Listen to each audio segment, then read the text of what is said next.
Hey credit warriors, welcome to the show, and in this video I'm going to go through 5 credit cards that in my opinion are the 5 best credit cards out there on the US market right now. Most of these cards either came out or were revamped in the past few years and caused quite a frenzy. And these are cards that I think the average person will get value out of, not just hardcore credit card enthusiasts. So without further ado, let's get into it. These are the best 5 credit cards on the US market right now. And this video is brought to you by Silo, but more on that later. Number 1, the Amex Gold. Alright, how could we not cover the Amex Gold? It's just been revamped and there is a new limited time white gold design. But the real selling point of this card is that it earns 4x Amex points per dollar on dining and US supermarkets. Now there is a spending cap on this. It's $25,000 on supermarkets and $50,000 on dining that you can earn those bonus points on, but that's still really high.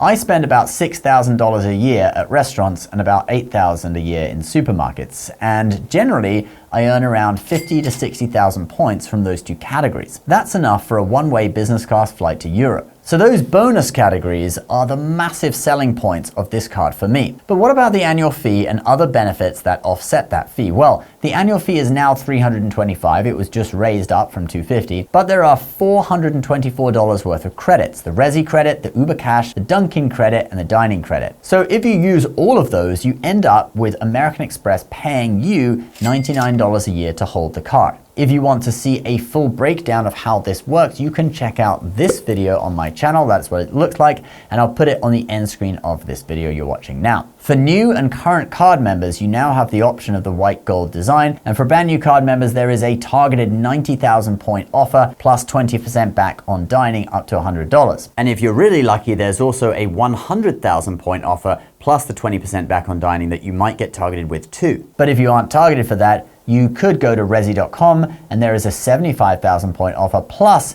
20% on dining up to $250 that you could get instead. All right, let's now move on to our second card of the video. Number 2, the Bilt MasterCard. This is another credit card that caused a real buzz when it was released in 2021. It is the only card on the US market that lets you make rent payments to any landlord and earn points on that purchase that you can then transfer to airlines and hotels. There are also other bonus categories of travel and dining where you can earn extra points. You do have to make 5 purchases every month to earn points though, but that isn't going to be hard for most people. There is a cap on rent spending that you can earn rewards on of 100,000 points per year, but again, that shouldn't be a problem for most people. Another great thing about the Bilt card is rent day, which is on the 1st of every month. On this day, you earn double points on everything except for rent spending. So the card's bonus categories of 2x on travel and 3x on dining, as well as 1x on everything, are now doubled. Okay, it's 2x, 4x, and 6x. Now, what we do need to point out though is that this is currently capped at 10,000 bonus points, which is pretty generous,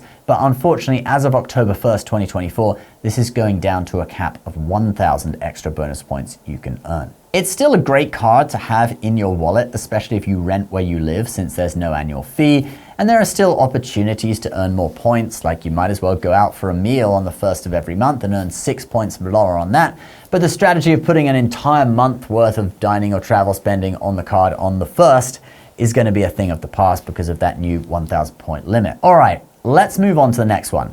But first, now guys, I know you're watching this because you are into making money. We have enjoyed high interest rates on bank accounts and corporate and government bonds for some time now, seeing rates above 5% on many T-bills. But the Fed could be about to cut rates, which would be disastrous, especially for savings accounts, because the rates would change immediately. So now could be a great time to lock in those higher rates, and today's sponsor, Silo, is an innovative platform that can help you do just that. You could call them the Robin Hood of bond investing. They have a very fair commission structure of just $1 per $1,000 corporate bond purchased, and the same for US government bonds, $1 per 1,000 in value purchased. Their mobile app is also modern and easy to use, and for my viewers, they are offering a 3% deposit match for everyone that signs up with my link. So you put in $1,000 and you get $30 extra in your account. Link for that deal is below.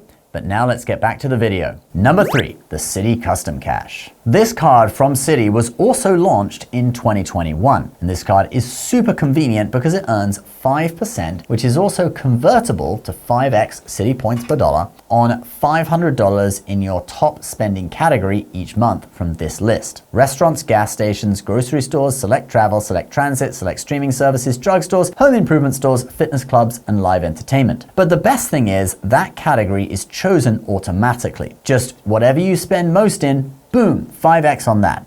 It's not like with the Chase Freedom where you have to activate a set category for the quarter or whatever. And yes, if you have other Citi cards, notably the Citi Premier, you can transfer the cash back over to that and it becomes Citi points, and then it can be transferred to airline partners and you can get higher value. So if you can get 2 cents per point in value, then effectively you are earning 10%, not 5%. Like other 5% cards with spending caps, this card has no annual fee, and there is currently a welcome bonus of $200 when you spend $1,500 in 6 months. All right, let's move on to the next one. Number 4, the Capital One Venture X. Oh look, another credit card that was launched in 2021. I guess these companies just spent their pandemic lockdowns designing new credit cards and came out with them after everything opened up.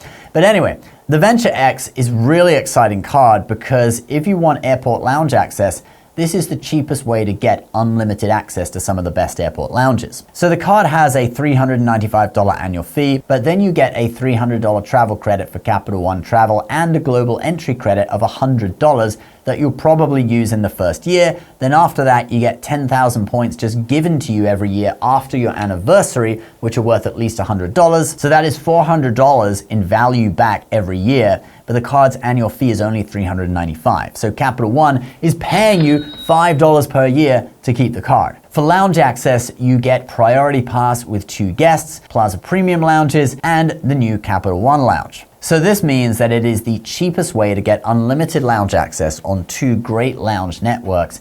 Then on top of that, you get the Capital One Lounge. They currently have just 3 locations, but they plan to open a load more. So if you are a relative beginner or intermediate and you're looking for your first high-end travel card that is low commitment compared to something like the Amex Platinum with a $695 annual fee, this is a great choice. And there's currently a welcome bonus of 75,000 Capital One miles for spending $4,000 in 3 months as well. All right, let's move on to our 5th and final card. And this might be a little controversial, but I'm going with number 5, the US Bank Altitude Reserve. Now, I consider the Chase Sapphire Reserve for this spot, but since this isn't a video for serious credit card nerds, but instead for the average person to get value out of their cards, I consider the US Bank Altitude Reserve to do a lot of the same things that the Chase Sapphire Reserve does, but at a cheaper price point. So let's take a look at it. The card's main selling points are that it earns 3 points per dollar on mobile wallet purchases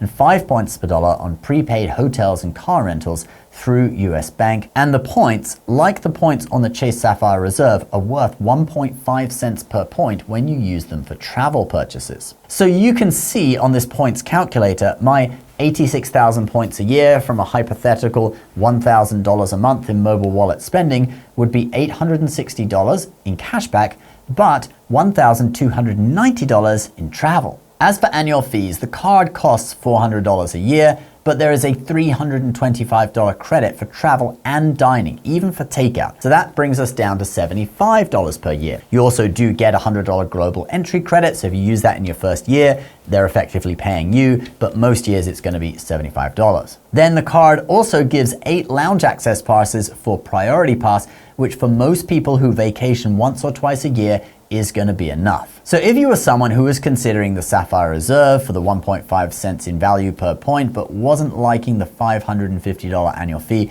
this may be a great alternative.